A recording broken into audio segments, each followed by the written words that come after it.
Tell everyone how much time you actually spent in prison. I was sentenced to 22 years, no parole in federal prison. However, because of the laws changing, my sentence was reduced twice, 2 years each time. And so I wound up with 18, and I did about 15 and a half, 16 on the 8, about 15, a little more than 15 on 15 and a half or something like that on the 18. Where did you grow up? I grew up in Anchorage, Alaska. Okay. Yeah. And I was a military brat. My dad was in the military. My mom worked for Alascom, RCA and Alascom, which is like telephone operating. She was a telephone operator. I grew up in Alaska. I went to Diamond High, East High, up there. Yeah, well, and I don't hear much about Alaska. Yeah.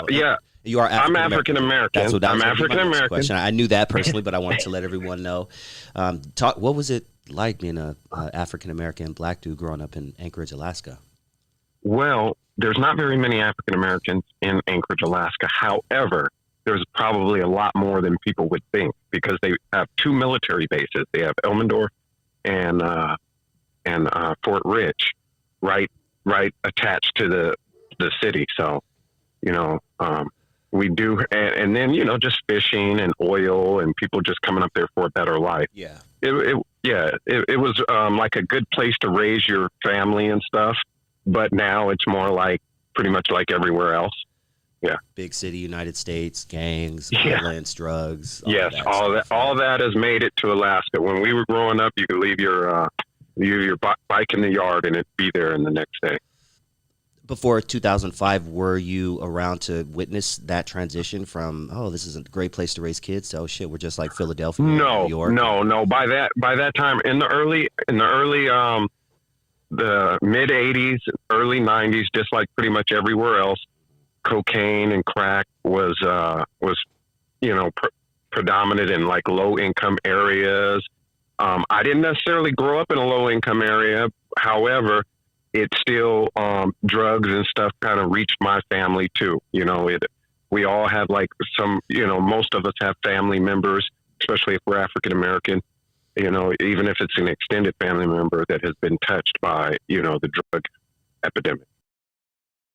Did you run the streets at any point in time? Yes, I did. I ran the streets. I did. I sold drugs. I rapped about how good I was at it. But see, in the 80s, when you're a teenager and like my mother used drugs and we grew up in, a middle class neighborhood and stuff like that. And as she used drugs, unlike most families that making it out the hood, we kind of moved back in the hood from the upper type of middle class neighborhood. Like she wound up renting her house out and basically moved us into what we would consider the hood in Anchorage, Alaska, which is like Mountain View, Fairview. And we moved to Mountain View. So not saying that that's the reason why specifically, but as a teenager, you think like, oh, this is a negative. You're going to try to turn a negative into a positive. Like, oh, I'm going to take these drugs that my mom is using and that other people are using around me, because you don't really have the guidance that, when like you have a parent. My mom became a single parent. So I'm thinking I'm taking a negative and turn it into a positive, you're not going to get me, I'm going to turn it and make money and, off of it and stuff like that. So, when you're a teenager, that's your thinking. I'm looking at an album cover of MC Rod rocking his Fila hat with the gold, sitting on a Mercedes Benz. Yeah. So from the look of your dress, this is the late 80s, right? This has to be late 80s. Can't be. That's late 80s, early 90s. Yeah. I think that was like 1992 or 1991. So you guys were up 92. there slanging CDs and doing the damn thing up there. Right. Well, see, I was in a group called the Pretty Boy Gangsters that we formed in 1985. Uh-huh. Yeah, the PBGs. We formed this group in 1985. I was about 15 years old, and I was born in LA, and I'm a military brat. My people are from Texas, and so we moved around. And my two best friends, one was from Oakland and the other one was from Vallejo. So, so we were really all in a way originally from California, and we all found ourselves in Alaska. So up in Alaska, we were the group that kind of brought the West Coast to the Northwest. We're like, like most people in Alaska, they look at us like we just weren't rich and famous, but we were almost like they're NWA or something, because we had that West Coast flavor. Yeah. So yeah, we also had like a Rashid, Shawnee B, Ice Cube. We have a guy up that used named Maurice Melton, who was Ice Cube before the big Ice Cube that I love so much. I love that O'Shea Jackson. Yeah, we've got an older guy, and they were rapping like in the early 80s, man, at house parties and stuff like that. So and cool. Yeah. So yeah, we had a record deal with Macola Records back in like man, they probably thought you probably heard his name, Alonzo Williams. That's one of my best friends. He is a big history with Macola Records. Wow, so you're familiar with that? Yeah, very familiar. It's a legend. They're a legendary label here in LA. They were started in the early '80s. For anyone who doesn't know, I mean, anyone in the beginning. I'm letting my audience know. I know you know this, but Rodney O and Joe Cooley came through there. I mean, Ice-T even had a stint there. World Class Wrecking Crew, Dr. Dre even had a stint there. So Macola that's dope, man. Keep going. Yeah.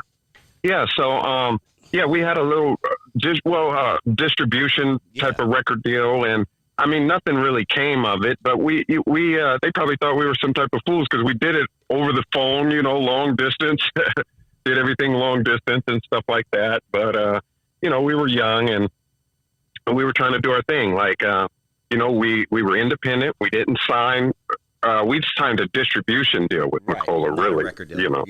Not necessarily a record deal. They were a distributor. I have to put that back. Yeah. Macola was a big distributor. So, so, and then, I tried to do a little stuff solo, but I was out in the streets and, taking care of my family. I had kids and stuff like that. So. Okay. Yeah. I had to go down that sidetrack, man. I love it. No, nothing wrong with that. I love hip hop. Yeah. As a matter of fact, I want to tell you something about hip hop. Hip hop saved my life in prison. Damn. Wow. Because I was doing terrible. No money. Like sometimes it cost like 23 cents at the time. It cost 23 cents a minute to make a phone call, and sometimes I would only have 21 cents. Yeah. Well, after 20 something years, I was able to. My friend seen one of my old rap partners. His girlfriend looked.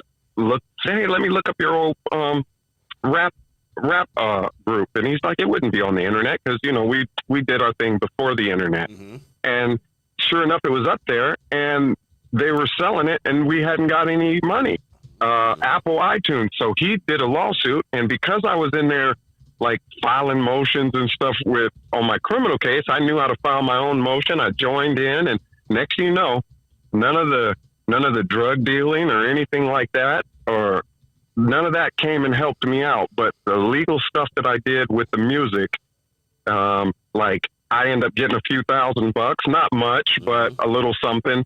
Oh, it was in there. It went a long way. I love that. That's cool, man. It's always good to hear artists get back what they're owed, because there's so many artists right now getting just screwed by music that they put out a long time ago, and they don't even know it's on YouTube, or they don't even know it's out there getting screwed. Yeah. So that's dope. Yeah. I love hearing that, man.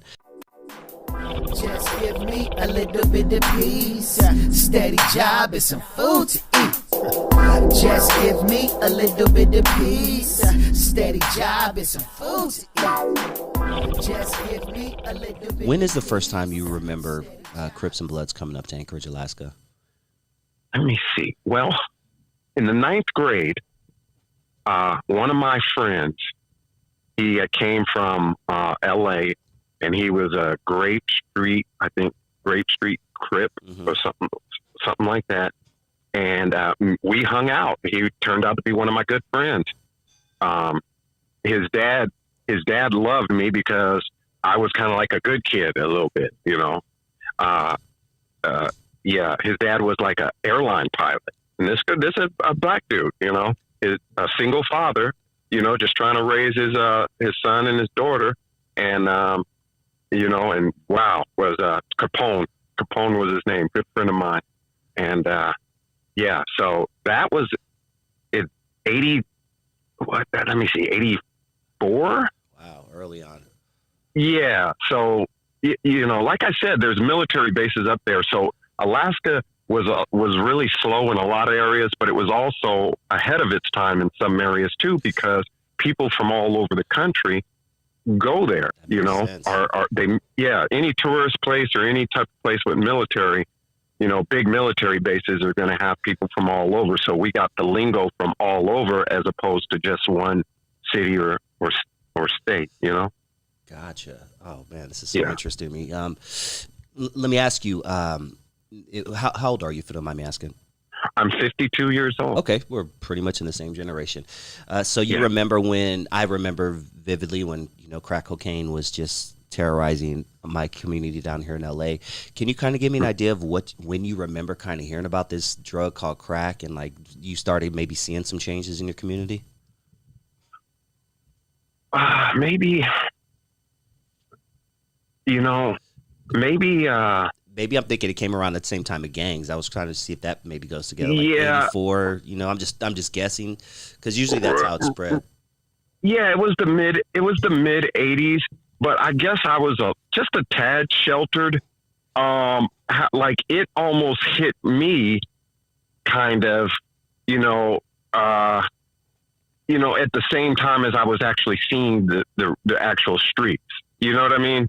Like, you know, like as far as when I say hit me, I mean my mom was doing it, and I didn't barely see her doing it, but she was doing it, and then I found out like some of my friends were doing it, you know. But this was, by the time it really affected me, it was the late 80s. But I remember, and that's when I noticed the community, you know, I should say like it becoming an epidemic where a lot of people are doing it. But in the mid 80s, I mean, it was around, even they called it freebasing. It was around even in the late 70s in Alaska.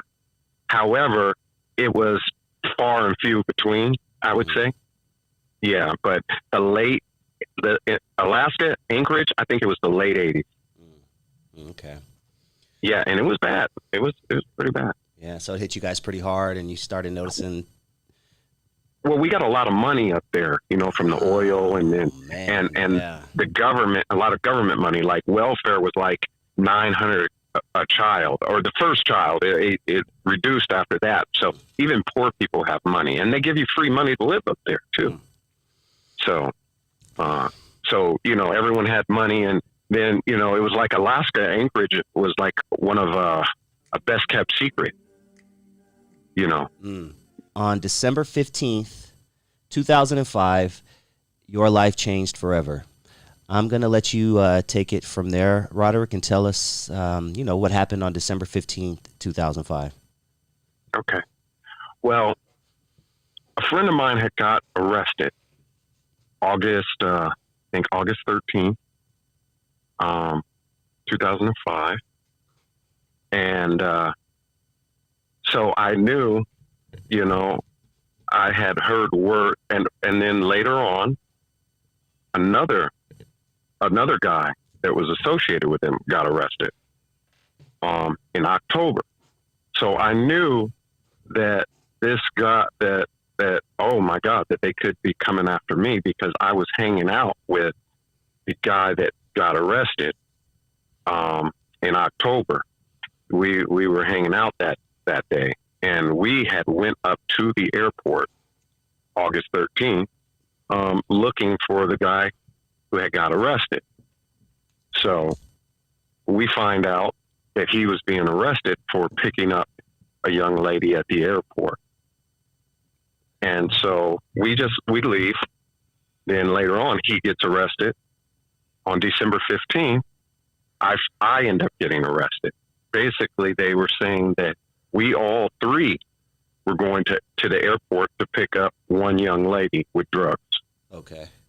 Which doesn't even make sense. 3 people in 2 different cars were supposed to be going to pick up one lady with drugs. So I had been indicted, but I didn't know the lady.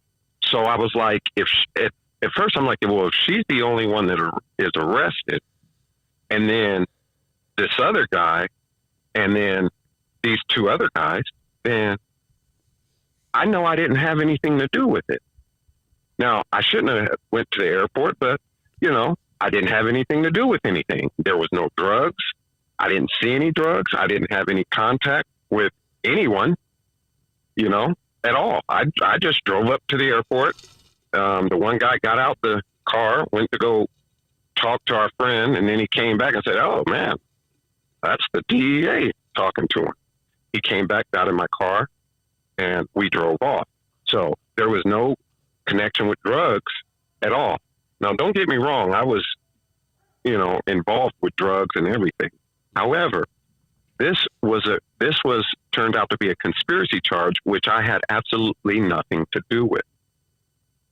So on December 15th, I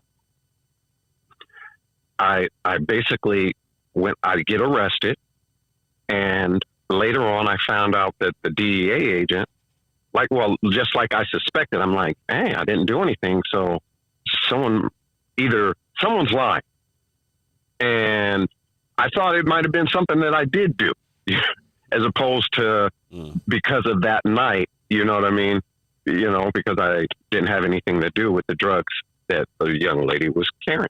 And that's what I went to prison for, that whole conspiracy thing. So, so the DEA agent, I found out, after I got arrested, I ended up getting my discovery, and I found out, just like I thought, like he had lied. The young lady had actually even said, hey, I don't know that guy.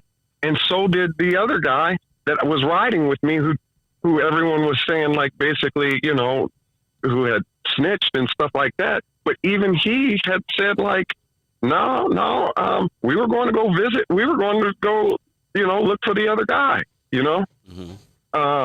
Like we weren't going to go pick up the girl, and, but the person who lied wasn't the snitches. It was the DEA agent who interviewed the snitches. Okay. Do you, yeah. So, we hear about crooked cops. We're always hearing about just the shootings, like, racist cops, crooked cops, shooting someone. But for every person that gets killed by a dirty cop or a crooked cop, there's like 100 getting arrested. And that's what we don't, and that's what we don't talk about as much, like off of lies. So he just went in front of the grand jury instead of putting them on the grand jury, on the witness stand for the grand jury. He went on the witness stand and just said whatever he wanted to do. He would twist up stuff, that they actually said and add to it, and you could change a word or two and change the whole meaning of stuff. And he did that constantly. Everything that had to do with me, he did that. And it was confirmed. Then, but we didn't get a lot of these things on time, the discovery on time. So these things is called exculpatory evidence that could help you. And a lot of these things weren't given to me on time. So that is called prosecutorial misconduct. That's prosecutor misconduct. And so it wasn't just the crooked DEA agent. It was crooked prosecutors also. And, they withheld this evidence. They would even hear good things like, no, Rod doesn't have anything to do with it. Or he had an innocent reason for going to the airport. and they wouldn't even say that. They wouldn't say the innocent stuff, you know? And, so I get indicted, I get arrested. When I get arrested, the DA agent, who was a crooked DA agent, he lies and says, Roderick got out the car. I seen him get out the car, run across the street, make some type of transaction or drug deal, then go jump in the car. Then I arrested. And that was not true. Man, I swear to God on my mother's grave, the only time I got out of the car was when I was being arrested. But he made this up, and I'm like, now why would he do that? That's my question. Well, to get in the house, because I was not too far from my house, and so by him saying that and to basically rob me of my belongings, because they were able to get a search warrant of my house. They were able to get my Navigator. You know, I had a Lincoln Navigator. They were able to get that thing just off of, and I swear to God, he completely made it up. There was no drug. The only thing they found in my truck was a joint, or something like that, a marijuana joint or something like that. Now they found a little paraphernalia, you know, like a little digital scale, something like that, you know, and same with the house, no drugs, nothing like that, you know. I had $20 on me. They didn't even record how much I had on me, stuff like that, you know. So, there was all these lies. Then what's worse is I go and I say, hey, this guy's lying on me. I want to go and I want to illegal search and seizure motion. So my lawyer does it, but he doesn't mention that I'm accusing the guy of lying. I said, you didn't. I said that the guy is lying on me. So he has to do another one. So we go there. The judge rules in his favor. Come to find out, that was before I got a lot of the discovery. The discovery proved that not only did the guy lie, but he had told 3 different versions of the same story. Because he was lying, he wasn't able to hold his story straight. So they had evidence. They were withholding evidence that they basically know that this guy was lying. And this was my prosecutors that indicted me. It was Assistant United States Attorney James Gecky and Assistant United States Attorney Joseph Bottini. So I'm complaining. I start going to law library, because when you feel something's not right, then you do research, you usually find out it's not right, you know? So, and, you know, all my fears were confirmed. At trial, they say you can indict a ham sandwich. Well, you can convict a ham sandwich too if all the rules are broken. So I go to trial. The prosecutors commit so much misconduct before trial, during trial, and even after trial. I'm standing up. My lawyer wouldn't help me. Right before trial, I tell my lawyer gets a newspaper article about his wife being arrested and how she ended up getting a public defender instead of him when he was, you know, a lawyer, you know, and how they've got all this money or something like that. So to me, I'm like, I tell the judge, man, I think this guy's been blackmailed or something. A nasty newspaper article came out about him. You know, why all of a sudden he becomes my attorney? You know what I mean? Wow. And he gets and then he's not doing his job. So we get all these CDs because they're listening to all kinds of CDs of our case and the telephone conversations, jailhouse telephone conversations of everyone that's arrested. And one of my co-defendants, one of the government's witness, he's talking to his attorney, who is an ex-federal prosecutor. And when I'm listening, she says when he brings up the DEA agent, they didn't frame him or anything. He turned government witness. But when he brought up the DEA agent, she says, you're lucky that he didn't frame you. He's known to lie on people to frame people. And I'm like, oh my God, this is evidence that a federal prosecutor, a former federal prosecutor, her name was Sue Ellen Tatter, I believe, because, this was about 16 years ago. And so I'm like, whoa, and I take this evidence to my lawyer. He doesn't use it. Just give me a little bit of peace, steady job and some food to eat. Just give me a little bit of peace, steady job and some food to eat. This is evidence that a federal prosecutor, a former federal prosecutor, her name was Sue Ellen Tatter, I believe, because, this was about 16 years ago. And so I'm like, whoa, and I take this evidence to my lawyer. He doesn't use it. They also had a recording of somebody trying to buy drugs from me and me refusing to buy drugs. Sell drugs. Like, hey, I don't do that. I don't do that anymore or something. I said something like that. They had that. So they didn't have any recording of me selling drugs. They had a recording of me refusing or declining to sell drugs. So this is like a backwards case. But none of this was used in court because my lawyer, who was paid by the government, because I didn't have enough money. Now, what kind of big drug dealer doesn't have enough money to get an attorney? Right. So, but he was actually he seemed to be working from, they would not let, it was like the feds are greasy, man. They are dirty. And so I wind up going to trial, and I told the lawyer, the judge, they still made me go to trial with him anyway. He wasn't objecting to nothing. He held me while they punched me. Wow. I was standing up saying, Your Honor, I object. I would like to make a motion, an oral motion. I was doing like all the legal work and stuff. The whole thing, it was like, I called it a circus of injustice. That's what I called it. And that's one of these days I want to write a book or do a movie or documentary, a circuit, because it was unbelievable. I was the criminal defendant was the one trying to uphold the law and get people to follow the rules.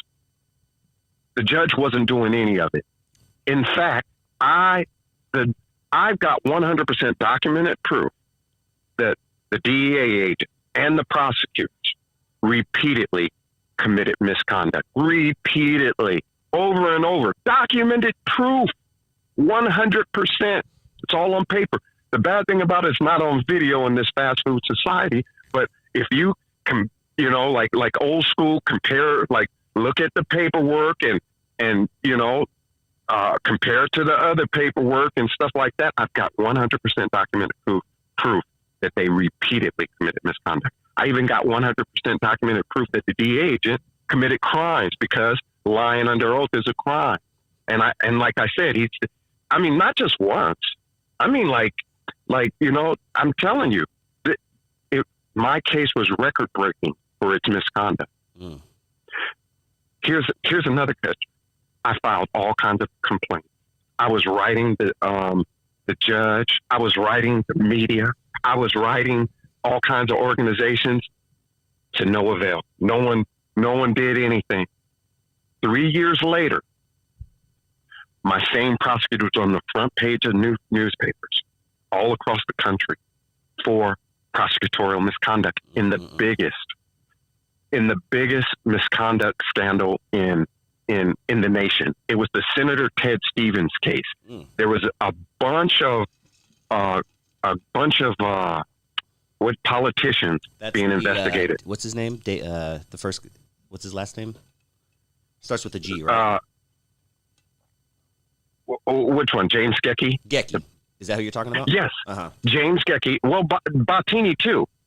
Oh. But both of these people, these prosecutors, had committed misconduct in the Senator Ted Stevens case, which turned out that it was in the newspaper for like 5-6 years straight. So I'm buried deep in a federal prison saying, like, I mean, I'm reading in the Wall Street Journal and I'm being moved around and stuff like that. And I'm like, reading the Washington Post, LA Times, I mean, all over the country on front pages, that they're calling my prosecutors corrupt, and I'm still in prison. And I'm like, I said it first. I'm like Ray J. You know, you know, like how you said he hit it first, or he did it first.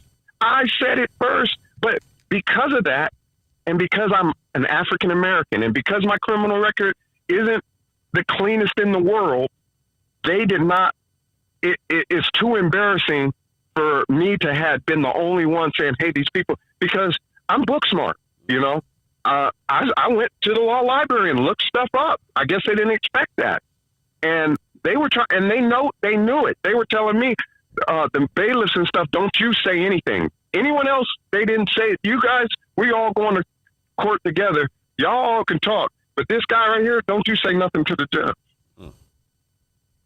They were trying to shut me up because I knew what was going on, and I got a lot of documents to prove it. So I went to prison with 100% documented proof that they framed me for a crime I didn't commit. There was all kinds of evidence that I was innocent. And this is all stuff we can look up online if we want to? Well, not really, because they kept a lot. They paid like keep away for like the court itself. Like I would send, it was a nightmare. They didn't even have a word for it when I was in prison. Now they call it ghost. Gaslighting. They call it gaslighting. When like you say the grass is green and they'll say the grass is blue. No, the grass is blue. Grass is blue. And I'm like, well, I got proof that it's green. And, you know, they're all, yeah. So they would like, I would send the proof of the misconduct and crimes and, you know, or my innocence or, you know, evidence that strongly, you know, that said, hey, you guys got to let me out. It would get lost. Like, you know, like the judge might just say, no, absolutely not. I'm not accepting it. Your lawyer got to do it. Do you hear me? Yeah. I would say, but I'm right here with 100% documented proof that no, your lawyer got to file it. You got a lawyer. Well, can I fire him? I'm trying to fire him right now. You know, no, he's got to withdraw. This is the runaround that I got for all these years. Damn. And I just want to tell my story that it's not just police. It's the courts, it's prosecutors, it's judges. I not only, that's what's so extraordinary about my case, you know, because you hear about a crooked cop, you hear about a crooked prosecutor, you might even hear about a crooked judge, but have you ever heard of them all being in one case? Have you ever, and including, and a crooked attorney? I am in prison. I was in prison with documented proof that almost everybody that was paid to do the right thing actually either committed misconduct or made false statements to help hide or facilitate the misconduct. I swear to God, 100% documented proof. Then, because it was a senator, I was writing Eric Holder and stuff like that. One time I wrote Eric Holder and said, hey, they didn't get the memo. They committing misconduct. They still covering my stuff up because all these changes, these changes were made because of my prosecutor. They had a United States Senate committee meeting about what happened, you know, but not because of me, but because it was a senator, the longest running Republican senator in the United States Senate, not a state Senate, Senator Ted Stevens. Our airport is named after this guy. They were upset about what they did to him. But what about the black guy who was telling you all along that these people were crooked? I ain't got it documented. I filed complaints with the Bar Association on these prosecutors. And no one's ever went back and looked at my case. They faked like they went back, but they didn't address none of the issues. The courts didn't. So yeah, you can look online and see what you can look online and see is that my prosecutors, James Gecky and Joseph Bottini, were on the front pages of the newspapers all across America. Mm-hmm. I think I sent you like a picture of me filing on a response to one of the complaints I filed on one of them. Yeah, and then them refuting, they're coming back and saying, "Yep." Yeah, and then basically brushing it off, like, whatever. Mm-hmm. Yeah, you're mad because you got found guilty. Mm-hmm. You know, that's how they played me. But then, well, what about now? When after that, they did a 2-year investigation and thorough investigations and stuff like that to the Justice Department and a special prosecutor, and they came up with, my prosecutors were basically corrupt. So, well, what about, in big cities, once they find out prosecutors are corrupt, they go back and sometimes just drop everybody's case. Or at least retry them. That's all I want. Come drop my case or retry me or something. Mm. Or I want to present this evidence about, I went to prison for all this time. Well, what about these people? I mean, they committed misconduct and I got proof of it. I never had it addressed. And I want to show that my judge, all these people let this stuff go. Mm. Damn, man. Yeah, all these people let this stuff go. And then, when I was back there in prison, my little sister died, my big sister died, I had a child that died, my dad died, my cousin died, my uncle died, uncles died, cousins died. I mean, I started thinking that the government might have been doing this. I mean, it got so ugly that I didn't even want to get, I was like, I got proof that I got proof that they committed misconduct to frame me. I'm in prison with proof they framed me. So I started getting scared. Like, at first I was, because I thought, like, what are they going to do? Mm-hmm. But then I found out they don't care. I'm so buried deep in the federal prison that it doesn't even matter. I'm broke, and actually, even when I got a little money, man, I'm sitting there spending it on just postage. I'd be sending out 10 letters a day sometimes. Oh, it was, to any and anyone I can get an address on, I wrote them. I'm part of the reason why all these laws changed. When I first went to prison, there wasn't nobody. All the smart people were turning into jailhouse lawyers. Wasn't none of them writing Congress. I came in addressing the court, addressing the legislator, the executive branch, and the executive branch, judicial branch. I went up the chain on all of them, and the fourth estate, the media. Yeah. And I wrote a book, Ku Klux Courts, America's Hidden Injustice. I wrote another one called Disguise. Oh, okay. Yeah, Disguise This Justice. But I wasn't able to do much from prison, and I just got out, so I haven't been able to do. I got out. Of course, I don't have a place to stay or anything. I do now, but I'm working a job, and I'm working so hard. It's hard. I still don't even have a home computer yet. To actually put some of this stuff together. But I'm blessed. I just got me the smallest studio apartment in the world, but it's mine. That's what's up, man. Fuck that. That's what's up, dude. I was at a work release, basically halfway house, and I've been working for over a year. I got a raise and a promotion. So I'm doing okay. Not, So. Well, what you can do is just keep reaching out, because I think the way I came across you is through a post on Facebook where you were reaching out saying, hey, if there's anyone who would listen to my story, I'd be appreciative. So my suggestion to you is just keep reaching out to people. And if and when you get a chance, I don't know if you have a smartphone.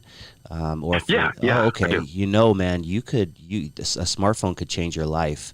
And what I mean is you could just start your own YouTube channel and just start talking about this and go through your evidence. And if you do that, I promise you people will, if you put it this way, Roderick, if you can create a Facebook account, you can create a YouTube channel. It's that easy. Okay. put some content out, try to do something daily. This just is me dropping this to you because I know how big this prison genre is, and I know you have a story that people will want to listen to. So, and if you want to get your word out there, man, content is king right now, and that's just my 2 cents. I would definitely suggest doing that. If you ever need help, I can definitely teach you, and we can do a Zoom meeting or a call, and I can show you how to kind of go over things. But I would definitely suggest that, man. That would be my suggestion, to get your word out there. Okay. Man. Yeah, definitely. Things like that slip my mind because, well, don't get me wrong. Like what I just did recently, that was, like I didn't even think to do it, and that's part of being from being in prison so long, not having access to social media and stuff like that. So it's not going to some of those things aren't just going to come to me. Now, don't get me wrong. I've been wanting to get on social media for the longest, but now I'm working, I got the phone, and it's like some little thing like I didn't know, and I try to reach out a little bit, but I never thought let me just do a post. And it sounds so simple. And I did it, and look, now I'm doing an interview, my first interview. Yeah, and I hope that we look back in a year or two, and I can, proudly say that I was your first interview, and now your word is out there. You're doing a bunch of interviews, and you're getting the word out there that what you went through was bullshit, and the people who put you through it should go through something similar, or at least get their comeuppance or their payment for what they did to you. Right, and even if they don't. At least monetarily, exactly. Monetarily, I mean, you took my life. You took my life. My family was destroyed. Everything I had.